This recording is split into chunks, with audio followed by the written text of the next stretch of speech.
Et salut à tous les amis, c'est Alexis de la chaîne Projet Liberté, Permaculture, Autonomie et Joie de Vivre. Alors avant de regarder la vidéo, je te propose de mettre un pouce bleu, de t'abonner, de me rejoindre sur Facebook, Instagram, Snapchat, MySpace, Skyblog et Tipeee, surtout Tipeee, n'oublie pas Tipeee. Voilà, je te laisse avec la vidéo, je te souhaite un bon visionnage. Ta gueule, ta gueule, ta gueule, ta gueule, ta gueule, ta gueule, ta gueule, ta gueule, ferme ta putain de gueule, ferme ta putain de gueule, ta gueule. T'as cru que c'était le genre de la maison de faire le mendiant comme ça? Certainement pas. C'était juste une annonce pour te dire que j'ai créé une adresse Gmail. Je te mets le lien comme ça et j'essaierai de le mettre régulièrement sur la description de toutes les vidéos futures que je vais faire. Comme ça, les gens qui veulent m'écrire, qui veulent voilà, interagir un peu plus en privé avec moi, et n'hésitez pas à m'écrire, je me fais toujours un plaisir de vous lire, et dans les commentaires, et sur cette adresse mail, ça sera super intéressant. Sinon, on approche doucettement des 1000 abonnés. Alors, moi, la popularité, c'est pas forcément un truc qui m'intéresse. Les 1000 abonnés m'intéressent. Pourquoi? Parce que ça va me permettre de débloquer l'onglet communauté. Et aussi la monétisation. Pour faire de l'oseille, mon gars. Non, je déconne, ça, j'en m'en fous. Mais par contre, l'onglet communauté m'intéresse. Parce que, en fait, ça va me permettre de pouvoir interagir plus facilement sans pour autant faire des vidéos. C'est un peu comme des publications Facebook, je vais pouvoir faire des sondages, tout ça. On va pouvoir communiquer un peu plus facilement. Ça pourrait être vraiment sympa. Donc, pour ce faire, si la chaîne t'intéresse, si tu trouves que je suis drôle, motivant, enfin, si tu trouves que le contenu général est pas trop mal, je t'invite à le partager à ton entourage, sur ton Facebook, ce que tu veux, à l'envoyer par mail à un pote à toi, fais comme tu veux, hein. Ça permettra, tu vois, de faire grossir un peu les rangs, d'accéder donc à ce palier des 1000 abonnés et de débloquer donc ce dont je te parlais. Ouais, parce que ça me prendrait trop de temps de créer 300 comptes et de les abonner à ma chaîne, tu comprends? Oh mais j'ai calculé, hein, si je voulais faire la pute, à raison d'une dizaine de comptes Gmail créés, dans quelques semaines, quelques mois, on y est aux 1000 abonnés de manière tout à fait artificielle. Mais bon, ça non plus, c'est pas le jeu c'est quand même de faire quelque chose de réel, quoi, hein. Je m'en fous d'avoir des bots dans mes abonnés. Bref. Écoute, si ça t'a plu, n'hésite pas à partager. Je te laisse avec cette vidéo, je te dis à la prochaine et puis profite bien. Ciao.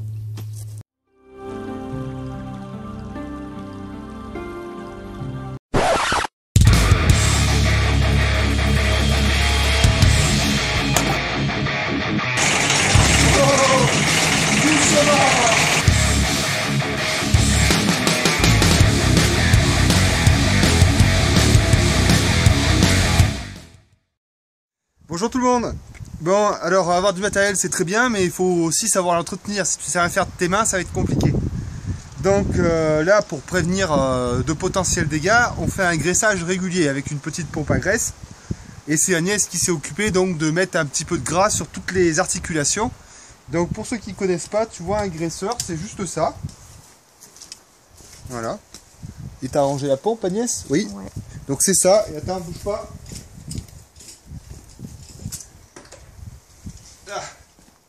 Et il te faut un outil comme celui-là.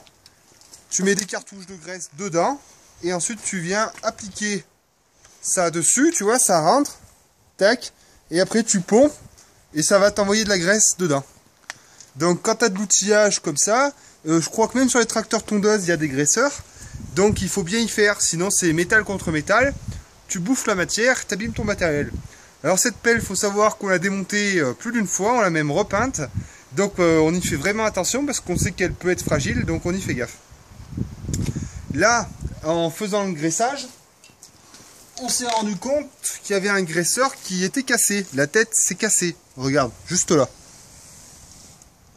Et donc là, évidemment, on ne peut pas appliquer de graisse, donc c'est problématique. Alors, ce que j'ai fait, c'est j'ai fait une petite recherche sur internet, savoir ce qu'il y avait comme outil, si ça existait, pour retirer des vis cassées. Et là, bon, c'était un graisseur, donc j'ai trouvé sur un forum des gens qui utilisaient ce type de matériel. Voilà. Donc moi, j'ai trouvé ça sur un géant du web, là. Donc, moi, franchement, là, comme ça, j'ai envie de te dire, j'y crois pas du tout. On va voir ensemble. Donc, c'est un assortiment, tu vois, tu choisis en fonction de la taille de ta vis à retirer. Et en fait, donc, tu as un embout qui va te servir à forer, à créer donc un trou dans ta tête de vis, et l'autre côté qui normalement devrait te permettre de la retirer. Donc on va tester ça ensemble, on va voir si cet outil, tu vois, c'est intéressant. Et franchement, si ça fonctionne, ben je conseillerais à tout le monde d'en avoir un assortiment, parce que ça coûte vraiment pas cher. Et on va voir si c'est efficace, hein. Allez, on se met ça, je vais vous mettre ça en accéléré. Vous aurez... Oh, peut-être pas, parce que comme ça, vous aurez mes commentaires. Si je m'énerve, ça sera drôle.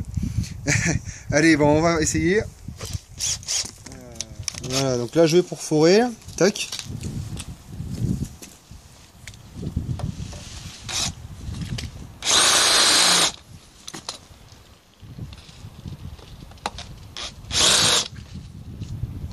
Voilà, on va essayer, là.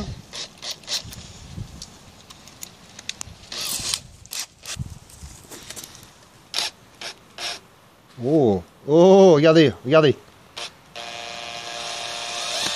Nickel. Impeccable. Mais alors là, les gars, en vérité, regardez. Franchement, en vérité, j'y croyais pas du tout. Alors, je suis pas sûr qu'il était vissé comme un bœuf, hein. Donc, c'était peut-être facile. Mais là, écoute, là-dessus, ça a marché, hein. À tester sur des vis enfoncées plus rudes, quoi. Mais là, tu vois, je suis bien content.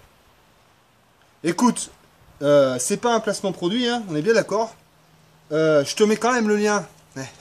C'est pas un lien sponsorisé, je te mets le lien dans la description parce qu'il y a peut-être des gens qui vont tomber dessus et qui auront envie de savoir c'est quoi ce matos, machin. Donc moi, ça m'a quand même bien aidé, là.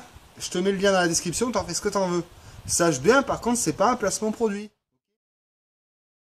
Voilà, donc là, tu vois, j'ai un graisseur tout neuf. C'est juste ça, hein, un graisseur. Donc là, je vais venir le visser dans le trou là que j'ai dégagé. Et après, on va faire un graissage. Voilà. Comme dirait Agnès, avec un bébé clé. Voilà, tu vois, je le visse tranquillement. Alors, essayez de pas le foirer non plus, parce que c'est quand même très con. Est-ce que je l'ai là? Ouais, c'est bon. Donc tu vois, ça c'est vraiment le genre de détail. Parce que moi j'ai de la famille. Ils sont hyper vigilants avec l'entretien du matos, quoi. Hein, j'en ai, ils achètent là des trucs là qui coûtent la peau du cul. Et après il n'y a plus personne pour y entretenir. Là. Putain, je déteste ça, quoi. Quand on a du matos, on l'entretient. Ça coûte suffisamment cher comme ça pour pas avoir à le repayer, quoi. Donc voilà, moi vous saurez que je suis quand même assez vigilant sur l'entretien de mon matos. Le 4x4, tout, enfin je fais en sorte que ce soit bien suivi. J'ai mes carnets d'entretien, tout ça, enfin faut que ce soit nickel. Ça fait partie des économies, hein, parce que si tu entretiens correctement ton matériel, il va durer plus longtemps, donc tu auras de l'argent à dépenser en moins, hein, tout simplement. Voilà, donc là tu vois, tac, je vais mettre ma petite... voilà, quand on est branché. Et après tu peux faire comme papa dans maman, tu peux balancer la sauce. Mais c'est moche. C'est dégueulasse. Et là, regarde, comment je sais si j'ai graissé? Je vais faire en sorte que la graisse, tu vois, elle va dégueuler. Je mets la dose, hein, t'inquiète, hein. Là, tu vois. Hop, là, une faciale. Ah, nickel. Alors, c'est pas grave, hein, s'il y a de la graisse en trop, c'est pas un problème, hein. Alors, tu vois, le graissage, il faut le faire régulièrement, comme je disais. Et d'autant plus que nous, comme tu sais, je suis un peu maniaque. Et moi, quand la pelle, je l'utilise pas pendant un moment, moi j'y passe un bon coup de Karcher et tout, je la mets vraiment nickel chrome et je la range au garage. Donc la pression du Karcher a pour effet de virer un peu la graisse. Donc c'est bien, c'est propre, mais c'est dégraissé. Donc c'est là que c'est important justement de mettre du gras. Voilà, et ben là tu vois, on va aller bosser avec la pelleteuse.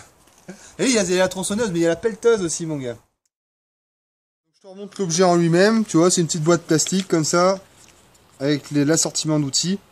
Moi, tu vois, quand j'achète des outils, bien souvent, je fais attention à ce qu'il y ait une boîte. Je déteste quand c'est le bordel dans ma boîte à outils et qu'il y en a partout. Je te ferai une vidéo d'ailleurs. Et bah tiens, regarde, on va faire une visite du garage. Bouge pas. Oh non, il est dégueulasse. Les outils que j'ai utilisés, donc comme tu as vu, une petite visseuse, hein, ça m'a suffi. avec donc le petit assortiment là de forêt extracteur, on va appeler ça comme ça. Donc un petit graisseur, hein, ça s'achète n'importe où. Puis une pompe à graisse, hein, c'est un peu plus onéreux, mais vraiment si t'as si t'en auras besoin, hein, si t'as du matos, ne serait-ce qu'un tracteur tondeuse, comme je disais, t'as des dresseurs, donc il va falloir y faire.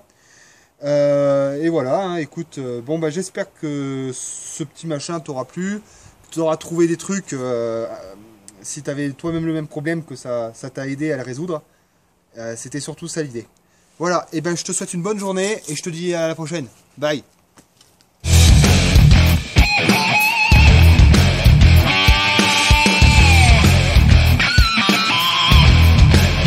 It's been a long time, don't know if I